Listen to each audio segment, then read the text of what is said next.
What's up, people? Welcome to this episode of the Buy the Hood podcast or webcast because we don't know how you're consuming this content. I'm your host as always. My name is Jimmy. And as we start off every show, that's with gratitude. Just want to say thank you to everyone who helped us in any way share our content, specifically the students of Buy the Hood University.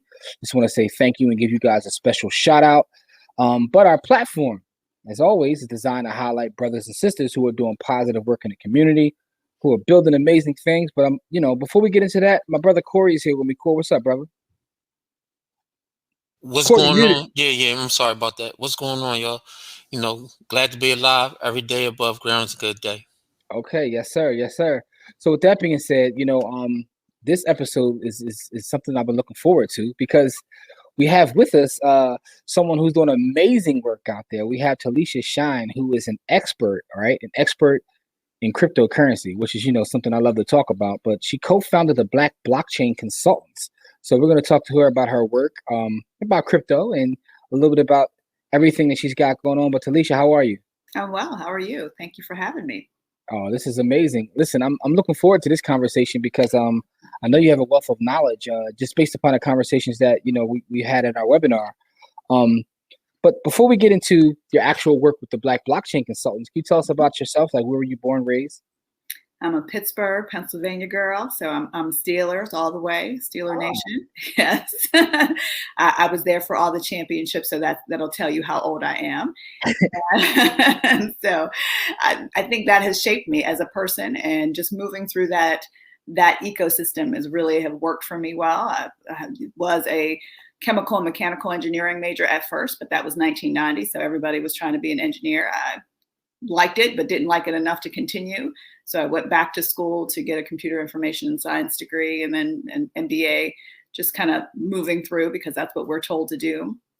And now I just applied in a lot of different areas, specifically blockchain, but also with healthcare, because that's my passion. So I've combined both of those two things at this point. Oh man, that's an amazing background. Oh wow. Yeah, I have a lot of questions just based on that, right? Because you talked about, you said I was there for all the championships. You said that, not me. Now, with that being said, but that's also interesting because of your appreciation and also your work in the blockchain space. Mm-hmm. Because a lot of people, specifically, I'll say people even our age, don't want to embrace blockchain, but you have embraced blockchain. Most definitely. What was it about blockchain technology that made you, makes this part of your life's work? Like I said, I've been an IT professional since 1999. And so I'm pretty much a back-end person. I do a lot of coding. I did a lot of infrastructure work sitting between business teams and development teams. So I'm always looking for how does it work? What is the platform that it works on? So in 2016, 2017, that Bitcoin craze kind of came. And everybody was talking about an application, which was great, but I wanted to know what was the basis of the application. So I started to dig, and that, instantly kind of landed on blockchain. And there was so much more to it. And again, trying to apply it to other things rather than just cryptocurrency. The healthcare industry is a mess, has been a mess always, but it is a passion of mine, like I said. And so I was thinking, how can I leverage it for that particular industry? And it just kind of, as everything in this industry happens, it kind of just snowballs and you keep going down more and more rabbit holes. And there was so much more to it. So that's how even the Black Blockchain Consultants were, because people wanted to know a little bit more from the business of blockchain rather than just the cryptocurrency application. Yes, that's interesting. So my background is in real estate. And for me, I'm always trying to think about how blockchain can work within my industry. So you're healthcare, and you're thinking about that as well. Mm-hmm. And Corey's in education, so I'm pretty sure there's applications there. I'm looking for them because the thing about it is, I'll let y'all go into a lot of the other things, but like I'm looking for solutions to some of the testing and some of the weird stuff that goes on in education where paperwork gets lost, where on the blockchain it'll just be sitting there. You don't have to go digging around for it. It'll just be sitting there waiting on you. Yeah, I think that's just we all have this. I always say there's certain things that every industry happens. Credentialing is a big one. Credentialing is a pain, but it's simple. It's just a pain everywhere you go, from real estate to education, definitely in healthcare. We have this problem, and I think 2020 showed us very well that there were big gaps in a lot of different things. I call it the year of the jalopy. It was finally when the car broke down. Mm-hmm. You couldn't jimmy rig it. You couldn't put it together. You would, the thing doesn't slide your window. You need to hit it to put, everything just fell apart. And AAA is like, we picking it up and we taking it to the junkyard. That's what we had happen. And finally, everybody recognized this. It's like these little things that happen to us can all be solved. And particularly in healthcare, we have a lot of people specifically being needed in these areas. We saw large amounts of healthcare professionals being flown to different cities to take care, but they are on the ground having to wait because they weren't credentialed. And that happens every time we have a natural disaster or we need a surplus of people from somewhere else to do something in a different place. And that's something that's so simple. And that was where the blockchain instantly came in. And also with the pandemic itself, we were doing testing in silos. There was so much information going around, but nobody could get to it. Nobody knew how to get the information, I have this test group here, this worked, but this didn't work with this combination. And again, we just kept seeing where it kept cropping up and making a really big impact because of everything that our new system couldn't do. This new system could. Nice. Now, is there a pushback from your colleagues in the space about embracing this technology, or? Always. Okay. Healthcare is the slow. I mean, we had the High Tech Act to even mandate EHR systems, which are electronic health records, and it was pulling teeth trying to make people do something that was even beneficial for them. It was very difficult to make people see how this could save lives. 70,000 lives are saved due to incorrect error information being modified. And so when I would say that to our lovely doctors and nurses, they're like, yeah, but it's painful. Same thing happens with blockchain. We run into the same type of bureaucratic aspect. How do we do it? But what if we don't want it this way? And how do we get to share when we don't really want to share? So we have the same conversations pretty much over and over again, but it's relevant. It's now you see what happens. We have now a very strong use case for it when you don't have the access that you need. Yeah, and one of the things that I love the Black blockchain consultants, because a lot of times in that space, there's not a lot of people that look like us. Yes. So I do think it's important to represent that. And speaking of that, I know that you were named one of the top 100 Black leaders in blockchain. So that's an amazing accomplishment. Congratulations. So thank you. What was that like, being named to one of the top 100 in the whole space? You kind of just, it always comes up that there's not a lot of people. Like, so one of my co-founders was interviewed by a Forbes gentleman who was like, I didn't know there were Black people in the space. And we're like, okay, like we just don't exist. Like we're all in Wakanda somewhere. So it was one of those kind of things, like that list was very important. And I thank Deidre McIntyre for putting that out from Black people in cryptocurrency, was that people always say they can't find things. So when we now give them that, we're very proactive in being just here's a list. Pick whatever one you want, just random here. And that became that. So I was really excited to be in there. And again, I've just advocated in different avenues. I know last year specifically, I was a mentor for Consensus Health Tech. And they had a COVID hackathon, which was really a great thing. People from around the world actually came to with their solutions. And this is the importance of representation. While I was a mentor there, I got to listen to all of their solutions and what they were planning to do. And because I was able to have that conversation in the design sessions, wasn't trying to be the Debbie Downer, but I was like, great code, wonderful execution, but. And I said that over and over because every time they came up with a solution, the solution could be weaponized against our community. And they couldn't conceptualize that because A, they didn't think about it. They're not affected that way or impacted. Some of them weren't even from the US. But we have to be in those design sessions. We have to have that critical mass of like, hey, that's great, but, and that's what we really need to do. And I think that's really what the list was able to do in that sense as well, was giving us that viability to be somewhere first. Mm-hmm. And just even be considered, because we definitely, the conversations go on all the time, and it's hard to undo something that's made. Once you put code out there, it lists like forever. It's going to be there. Yeah.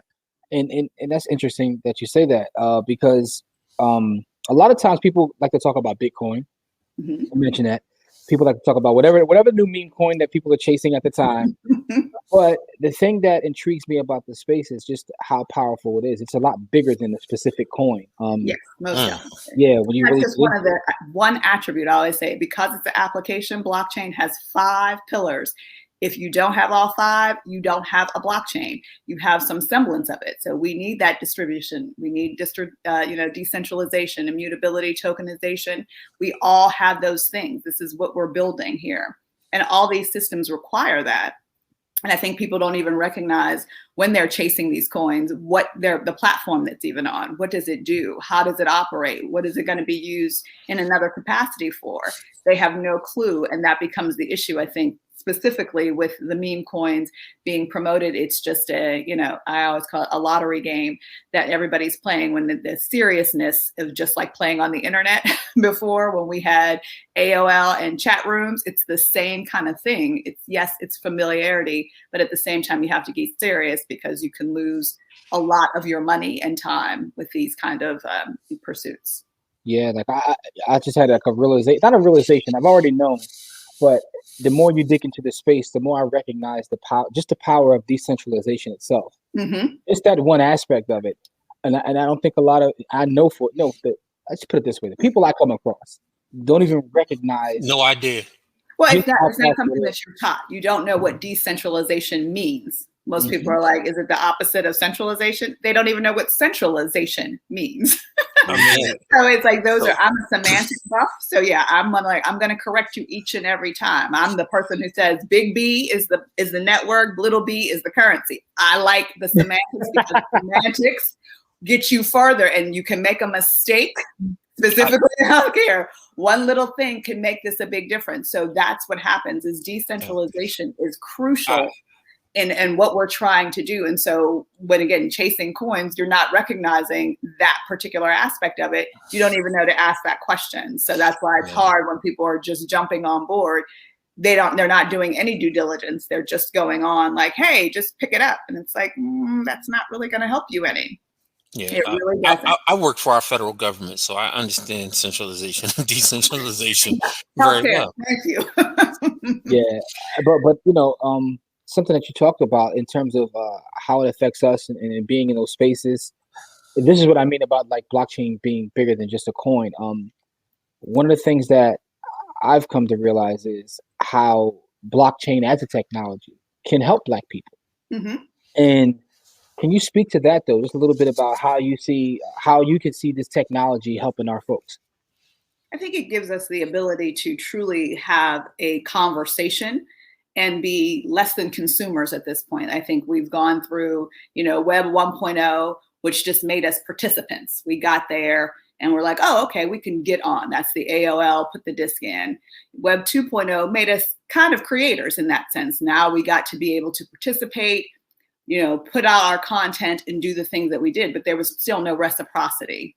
Web 3.0 gives us that ability to be owners as well as the creators and participate all in the same kind of sweep. And that's something that we just don't have the chance to do in any other. We've missed that .com boom. I know some of your audience probably wasn't even born during that time, but that was a big miss for us. And now this is our chance to really kind of participate in this space. And again, from a very different aspect, because ownership changes everything. And that's where decentralization also comes in. If you're the owner of what you're doing and there's a reciprocity, whereas now there is a token or something that I can be rewarded with, my attention, my time, even my data. Healthcare data is the number one thing on the Black market. It is like 13 times what you can get on any other market. And that's kind of thing. If I have control of that specifically, and I can now say, yes, I want to participate, and this is how much you're going to give me. And, basically we're going to have this exchange for this time period.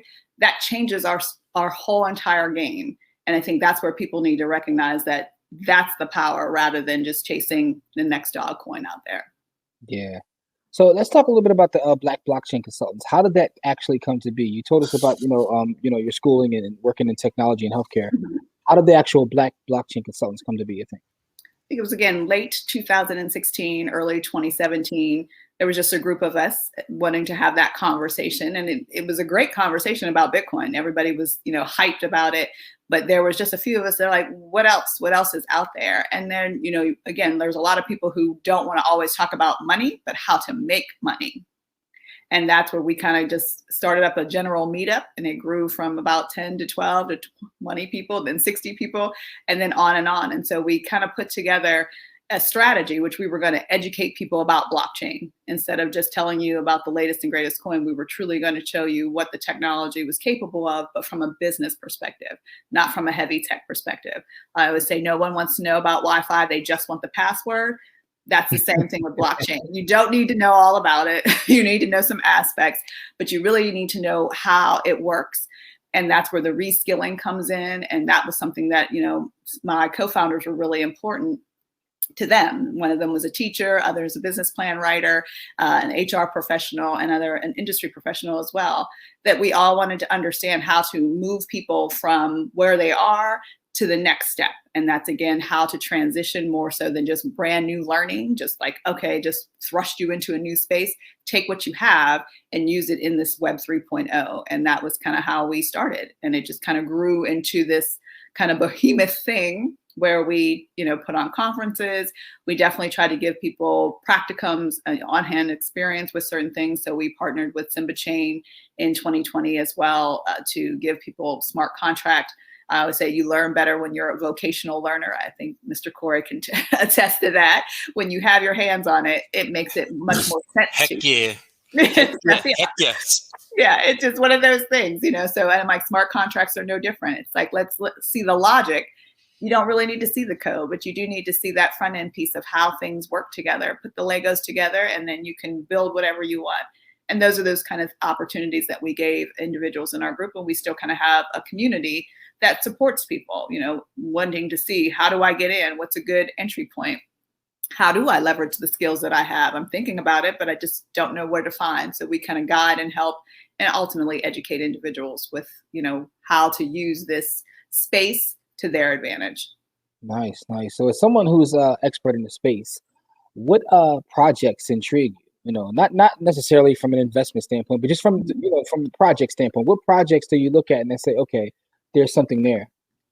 I think there's so many out there that really just kind of work. I think from a economic side, the DeFi space is really an interesting aspect. Again, moving people from something that they sort of kind of know into a digital space, but also making it viable for them.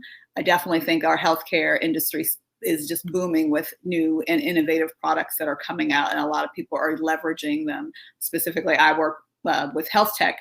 2 organizations right now, 2 startups are working with NFTs, and that's a great use case in itself. I know a lot of people are just getting on board with NFTs, but it's one of the oldest use cases of blockchain. Yeah. It's been like 2010. Everybody was using it for authentication.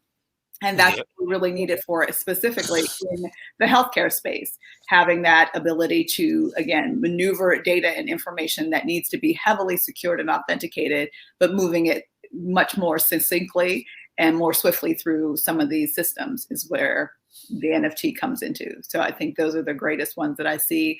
I like to see the creativity, because I think always entertainment will always move the bar faster than what I consider the lay kind of, unsexy projects. But the unsexy projects is where I do my best work, because those are the things that really are going to be ubiquitous. Those are the things that just keep coming over and over. You're going to swipe your card, it'll be an NFT card of some sort. You don't even know. You just get a bus ticket. My daughter's, dining hall experience, her tuition, whatever.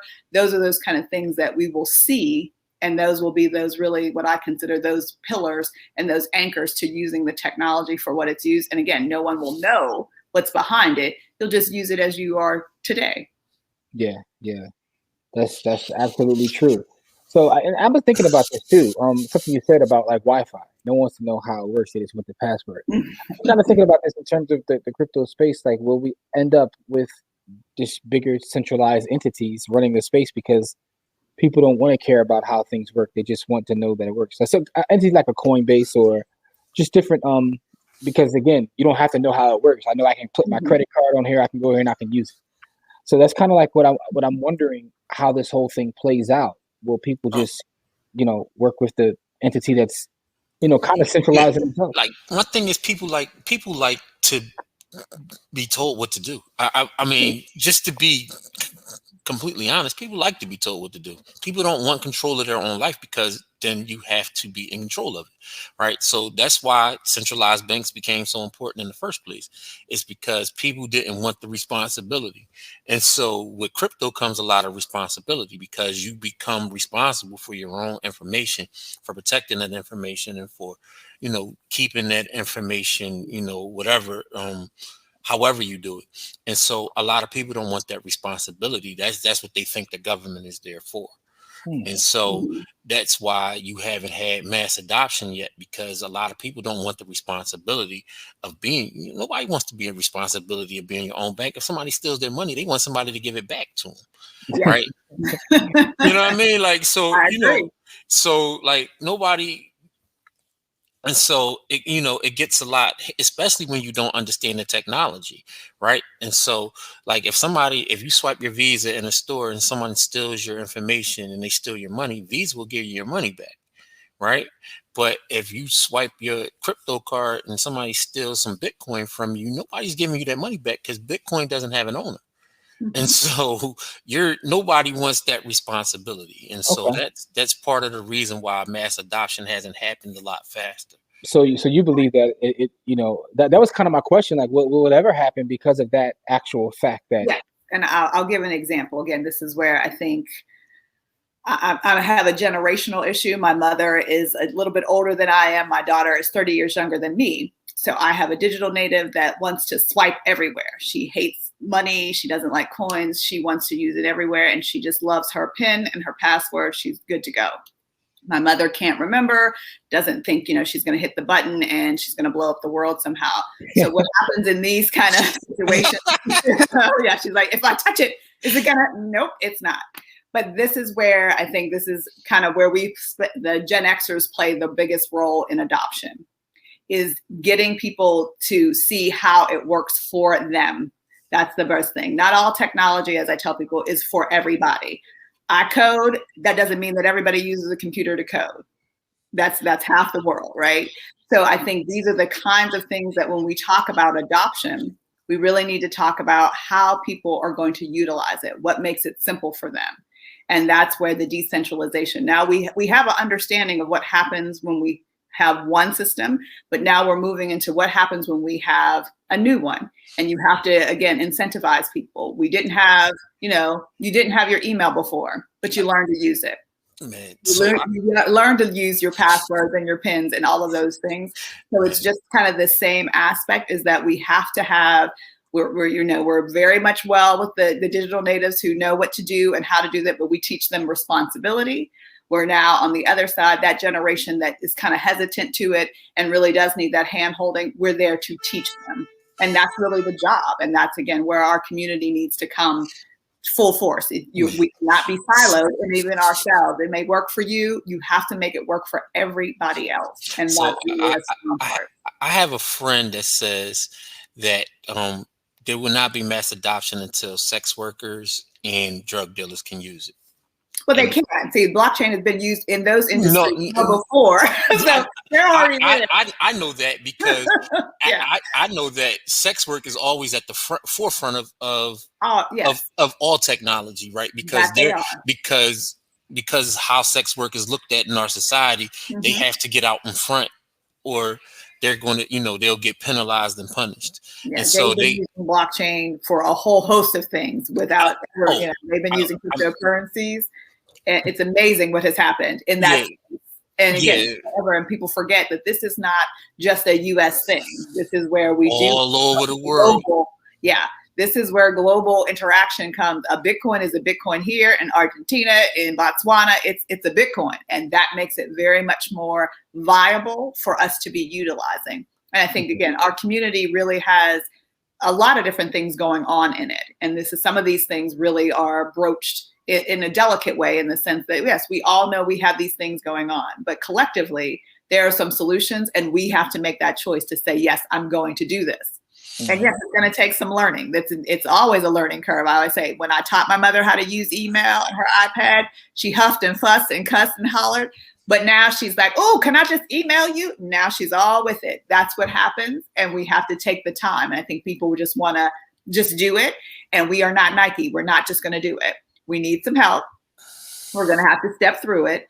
And I think that's where the mass adoption comes in, is just like anything else. Once it becomes really important and you see the value, then you'll get to understand it. And then the other things are going to be APIs. My daughter is a high school graduate right now. She's about to graduate in a couple of weeks, and she's going into UI, UX. I tell her all the time, your job is to make it seamless.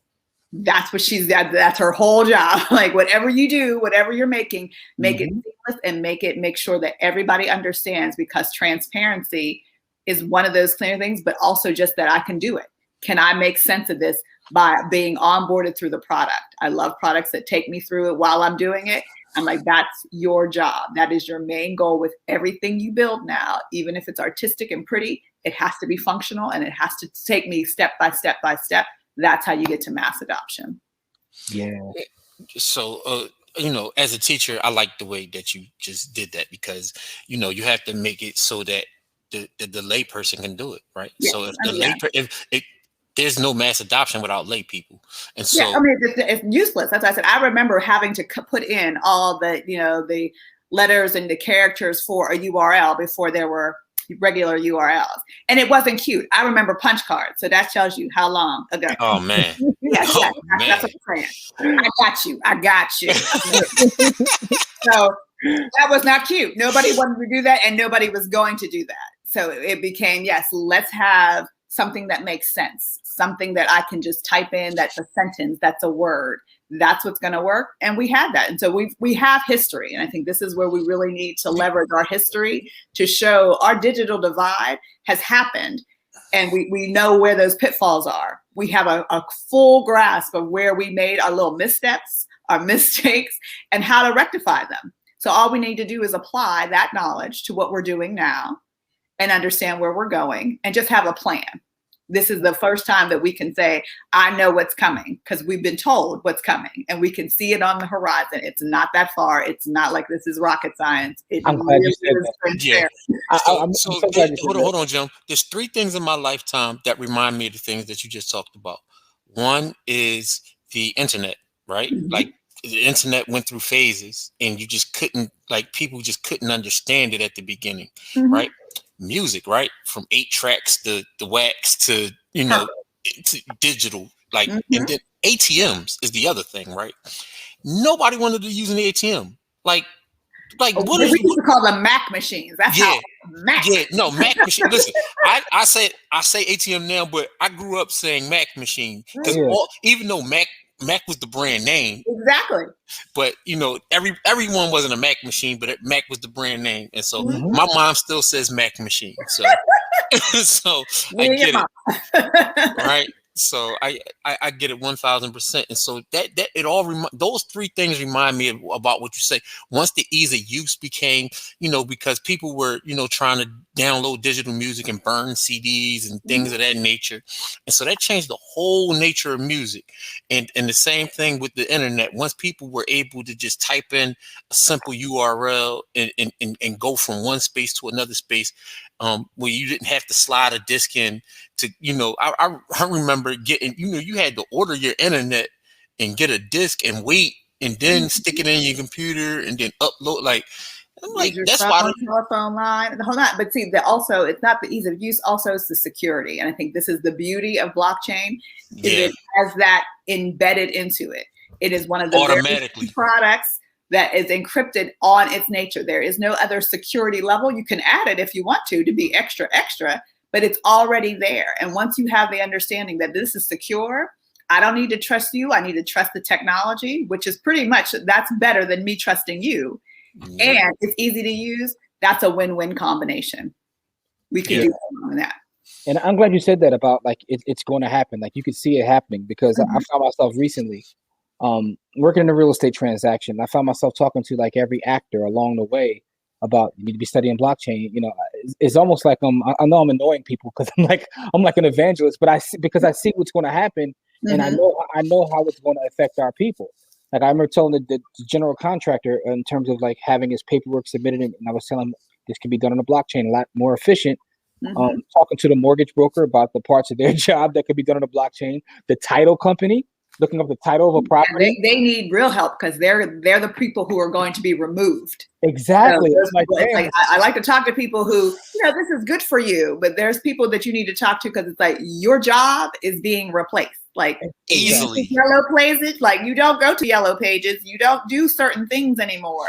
Why? Because they don't exist and there's no need for them. And those people, title companies, all those intermediaries they need to find something else to do with themselves. They're looking at me like I'm crazy. I'm like, notaries and title companies, like there's no need to notarize anything on the blockchain. Yeah, you don't, because it's built in. That's why I tell people when I can create something that does it automatically, and then I don't have to have anybody else do it for me or interact with me, that makes it better. And I'm like, don't you like that part about it? And people go, yeah. So again, it's having the conversation in a way that's relevant rather than talking about tech. Most of my people that I talk to, I don't talk to them about the technical side, even though that's my favorite part about it. There's no need to have that conversation unless I'm with my tech friends and we can geek out about it. But the practicality of it, like, how does this impact me? They always say, what would Jesus do? How does this work for me? How does this make me feel? Does it make me okay? Yes. And I constantly am selling that part. Like, this is how it makes your life better. Wouldn't it be better if you could do this instantaneously? You didn't have to close in 30, 40, 50 days. You could get it done in minutes. And people go, oh, okay, let's talk about it. So you get them where it's just, I feel like we're in a marketing phase. But we did that with the internet as well. Like, ooh, don't you want to be in a chat room? Ooh, don't you want to have email? We did the whole Vanna Black in that same stage, I remember. And it's just the same. I said, that's why we're using history to guide us, but also to be very much those pitfalls. I think that's where people forget. It's like, it wasn't seamless. There were lots of things that went wrong very early on that no one wants to talk about, but I'm like, we can't do that again. It's too much. We're at risk for doing that. But now we secure things. People buy everything from groceries to, to wine, to everything, from houses and cars and things that they don't ever even see. And they just are dropped off at your home. You wouldn't have done that. Even 2020 was, I think, a very nice thing that came out of that showed you that we could. The possibility was already there. People could work from home. You could shop this way. You could get everything you needed. It sped everything up because it had to. Like, there was no other recourse because literally the world shut down for a month. So the only thing that was open was like not restaurants, supermarkets and places like that. Like, it was like 5 stores open in the entire world. And so that when you talk about this kind of stuff and the evolution of things, this sped the evolution up tremendously. COVID sped everything up tremendously. Yeah, it was accelerant by far. And I think we were moving, but I said again, moving at a very glacial pace. I mean, it's like, oh, let's dibble, let's dabble. And it just was like, now we can't do that. And that's a lot of the things I think I would like to maintain from this time, specifically in our community, that sense of urgency. Just as we had to figure it out very quickly in a year's time, I think we need to keep that same energy as we move forward. We have to be as advantageous, we have to be as curious, and that kind of resourceful. That's where we go. Instead of, again, chasing coins, we need to be figuring out how do we align these projects to what we're doing? How do they impact us? How does it impact our community? And we could go much further, very much more quickly, because again, a unified effort. And we get to see in less than a year, you were able to do this. So now there's no excuse like, oh, it's going to take more time, or, oh, we have to do this. We have the plan. All we need is execution at this point. Yeah. See, I need to learn from you how to talk to people. I think I come off like an enormous, like, no, you have to be reading this. You have to be studying this. Like, I'm always saying that. And you sound like you got a tinfoil hat on. You have to be much more demure about it. Maybe that's coming from a woman. I know how to talk to the individuals to make you do what I need you to do. But yes, you can't tell people what to do. You can suggest and show them how it works for them. You got to make them think it's their idea. Yeah, but to your point, the reason is because I've seen this already. Like, I've seen this with the .com. I've seen this. I see transfers of wealth. I see, power, everything, and I see it happening over again. And people are not getting in on the front end. Everybody my thing is, when you get in on the back end, you pay the back end price. And so instead of you being paid for your ideas and your work and being able to move to whatever it is forward, you pay on the back end after somebody else has done all of that work. And that's where we start to lose ground. And that's why it's important what Talisha is doing. And like I can't stress enough how important what you do is to Absolutely. Black culture, right? Because a lot of people are talking about Bitcoin and coins and stuff like you said, but you're talking about the actual applications of moving the culture forward. Mm-hmm. And so that's something that very, very few people are talking about. I think I always say I compare it to the internet itself. So, it's like, to me, Bitcoin is like the Facebooks and the actual places that you go, but we can talk about that all day, but you don't own that. And that's not something for you. And it benefits you in some ways, but not in others. But if you knew what the internet capability was and how to use it, you would be much farther ahead in your life at this point. If we all had that, if we could understand that e-commerce was coming in the way that it was coming, think about what we could have done differently. And we are very creative people. I think that's where our community creates and crafts everything. Every bit of ingenuity comes from us in some way, and we make it better all the time. We need to apply that same tenacity to these type of things and to really strong platforms and infrastructures. I said, like, this is the house that we're building. We need to also build that plumbing. We need to also build these foundations, because that's where our sustainability lies. We cannot no longer rely on anybody else, because there's nobody else to do it. They're worried about their own selves at this point. Everybody's in it for themselves. We have to really look at ourselves globally and as a community to make this work. Yeah. So let me ask you this question. Over the last couple months or so, considering that you're associated with the blockchain, your work is amazing. How has your phone and inbox been with people calling and asking you about meme coins? Is it like, All is day it long. you upset yet? Okay, I just wanted to make sure it wasn't us. I mean, when I tell you, my co-founders laugh at me because I'm like, there's 5 of us. Why does everybody call me? They're like, because you're friendly. I'm like, no, I'm not. Especially at 5 a.m. I'm not friendly. I'm not. Ask my child. But yeah, the indignation of it is just absolutely insane when I talk to people about it. Because again, I've always said, like, we can have a conversation, but I'm not going to advise you. I'm not a financial professional. I'm a tech person. I'm not an investor. But it didn't stop. It went like, can I, how, where, can I do it? Can I flip flop it here? I mean, every day I get hundreds and hundreds of emails and texts and DMs from people that I do not know that really want me to answer them very quickly. And I'm like, yeah, I'm not tech support. Did that. No longer do that. Thanks though. I could only imagine. I can't get on this cuckoo thing. I'm like, I don't even know what cuckoo is, so I can't really help you. It's like, what is this thing? I'm like, I don't know. It's like having that conversation. Can you see my screen? No, we're not FaceTime. You're calling me or you're DMing. I can't see what you're doing. It truly is awful. I feel for you. I always call it the crypto commiseration committee. Yeah. I'm a part of it because I need, sometimes can't. At one point, I'm like, I love y'all. I really do. But if you ask me one more time about that damn coin, I'm going to use this phone. I do. I can't do it. So that even my article that I wrote recently was just, it was out of that kind of frustration of having this conversation. And again, I always hark back to my childhood where playing numbers and gambling was a part of my culture. That is something I think everybody across, our community would understand. Either you played it, legitimately or not so much legitimately. But we had the PA lottery and we had little balls, and it's $6.59 every night. This is what happened.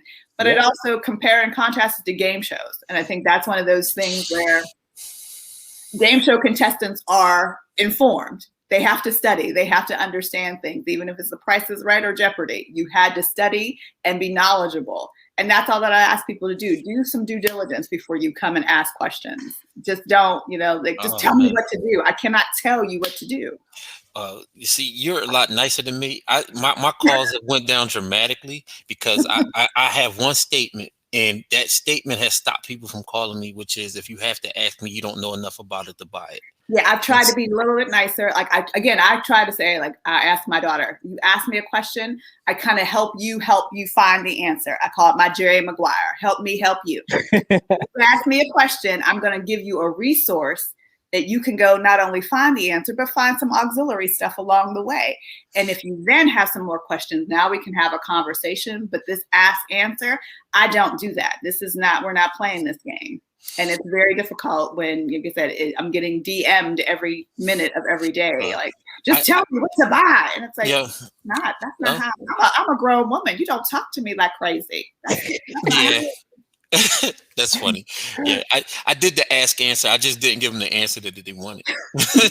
I give you resources. That's what I always tell you. If you ask me a question, I'm going to tell you how to find it. That's my teacher-esque moment. Yeah, see, I'm learning a lot from this conversation. I need to find a better approach of communicating. Yeah, I see too. I need a better approach because I think I might be turning away some people that might be able to do some things. But I think the eagerness is wonderful. I love the enthusiasm. I just don't like the approach. That's what we have to change. We have to stop trying to get in at any given means and just doing it incorrectly, because people are out here literally losing their minds and losing their money. Yeah. And as Corey said, you cannot call. There is no visa to call and get your money back. Once it's gone, it's gone. And that also turns people off from the space. And then they think it's a scam. And then they perpetuate all the negative stereotypes. So it's like, if you did it right, you wouldn't have this negative experience. But because you're approaching it this way and you got this, you get what you get because you did what you did. Now you feel some type of way, and I can't unlearn that that's the problem. I'm already trying to teach you something. I don't want to have to unlearn something to then teach you the right way. Let's learn it the right way the first time. It takes time, but there's millions of them. They're going to keep coming and coming and coming. I'm like, you're not missing anything. Man, take your time. That's everything what you just said. That's a bar. Yeah, it definitely is. So you have an amazing resume, by the way, extensive in the crypto space. But along this journey, what has been your biggest hurdle to get you from where you started to where you are now in terms of your knowledge, understanding, and everything? What's been the biggest hurdle for you? I think it's just showing up as me in the space is always, again, it's a pro and a con. I'm me. I come with me, but at the same time, there's a lot of negativity that, I'm usually, when I go to these events, I'm the only Black female there, which is amazing still. At the same time that you're kind of used to it. I've been in IT for a long time, so it's not like, oh, I was hoping. I kind of, wish and hope, but it's still the same everywhere I go. And again, people don't like the knowledge. It's hard to disseminate this information. People really have come at this space at very different ways, but it's really an uphill battle. Having the conversation, I know you gentlemen probably can appreciate this. Crypto is not, either people are curious or just totally turned off. And it's hard to battle that. And even, kind of, I would say just, cupping the curiosity and making them not go off on the rails, and also to just get them to even listen to you when they're just like, nope, it's a scam, it's a Ponzi, it's this, it's that.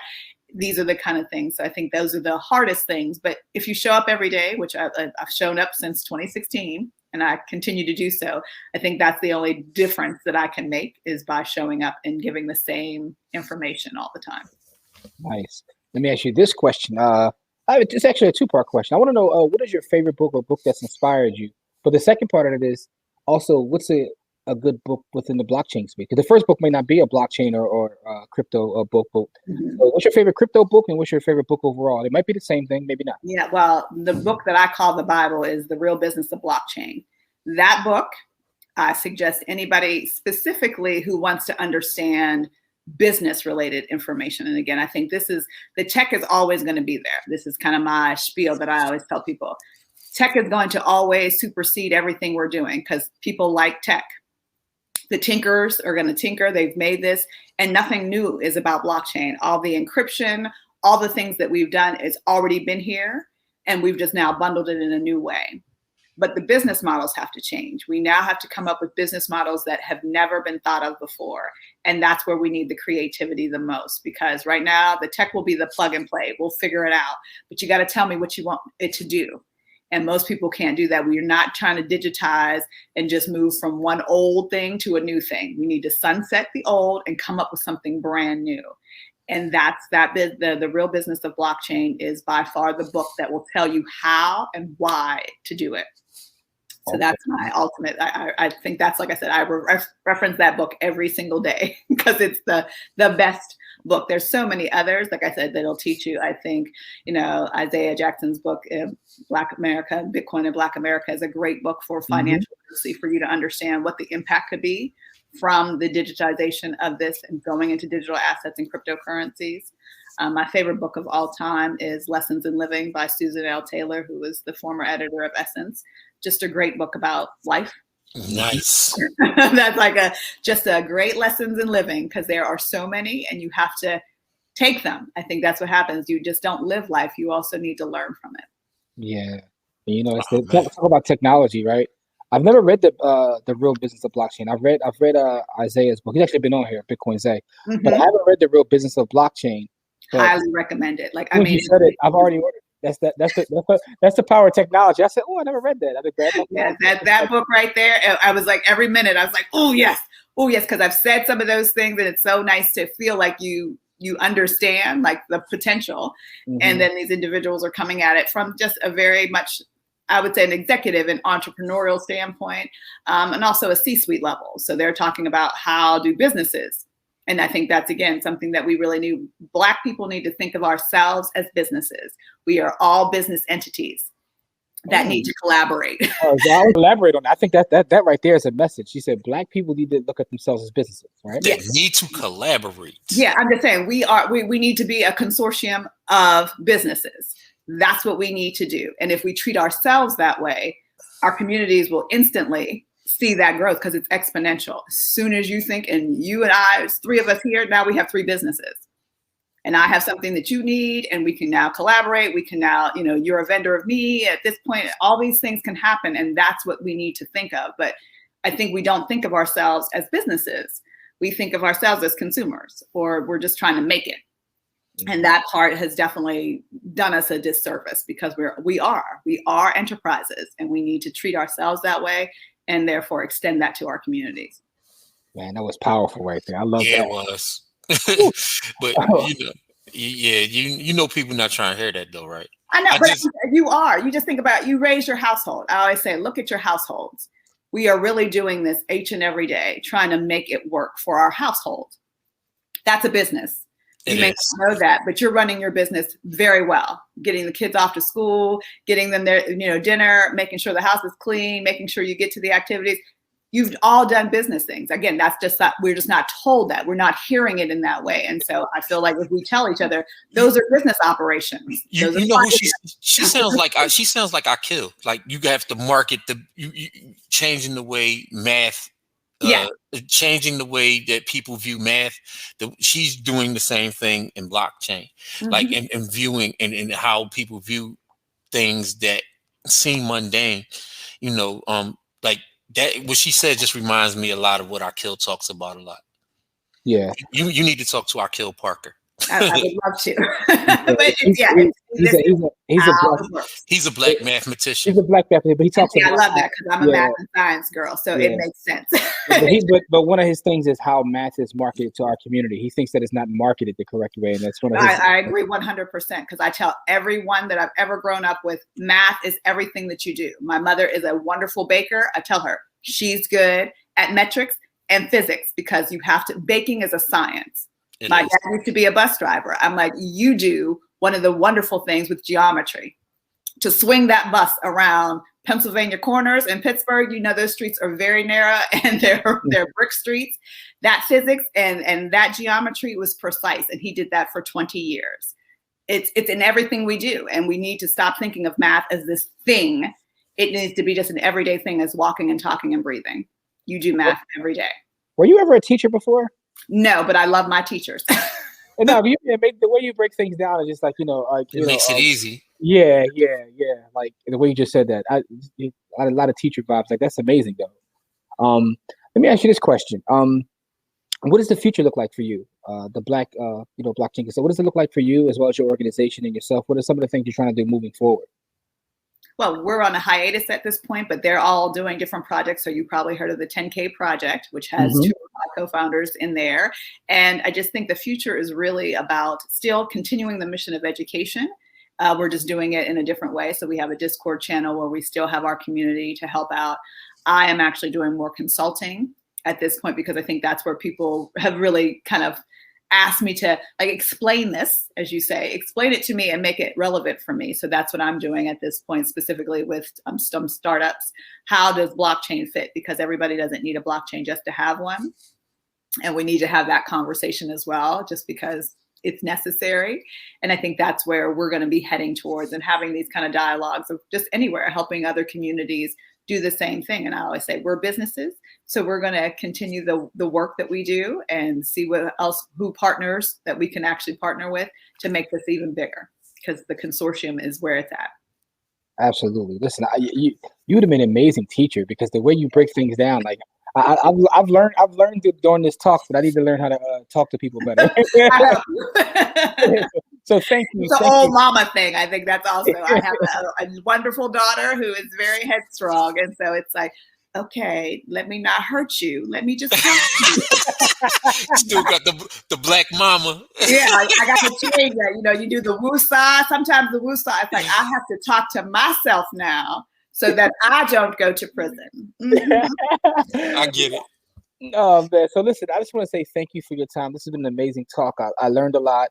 Got me a new book to read. So how you say it. You could ask me questions. I love when people read it, because you'll have those aha moments, and I want to know which ones you have. I definitely will reach and let you know. I just want to say thank you for the most part. And also what Corey said, your work is important, and continue to do your work, because you know, I'm always sounding alarm off, but I think that we need folks such as yourself out there teaching our people the importance of what's coming. Like, we know what's happening. We know what's going to happen.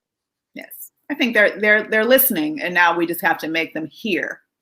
That's the difference at this point. Everybody, they're very much here. We all are moving and grooving. Now we have to be, as we have one sound, one band kind of thing. That's what we need to do, because we're all over the place right now, and it's a cacophony, and it needs to be an orchestra. Nice. So for the folks watching, I'm going to put all of her information within the description box. So make sure you check out everything that Talisha has going on. She's doing amazing work out there. So please go follow her. Let her know that you heard her on By the Hood, and just, you know, see everything that she has going on. Corey, do you have any more thoughts or questions before we get out of here, good brother? I have a lot of thoughts, but we don't have all the time for all the thoughts. But I would definitely like to say thank you for coming on. I think the work that you're doing is amazing. And again, like moving things to the forefront that will help our people get to where they got to go, to me is like, is revolutionary. It's groundbreaking, right? And so there's a lot of things that people call revolutionary that are just ordinary as hell, but what you're doing is actually revolutionary. And so I would like to say thank you. Thank you, gentlemen, for what you do as well. Really appreciate it. Absolutely. So for our folks out there watching, like I said, make sure you check out everything she has going on, and check us out. Do all the good stuff you're supposed to do: subscribe, follow, share, all that good stuff. But as we always say, it's not about how much money you make, it's about how much you keep. Game elevates, and we'll see you guys on the next episode. Peace. Thank you.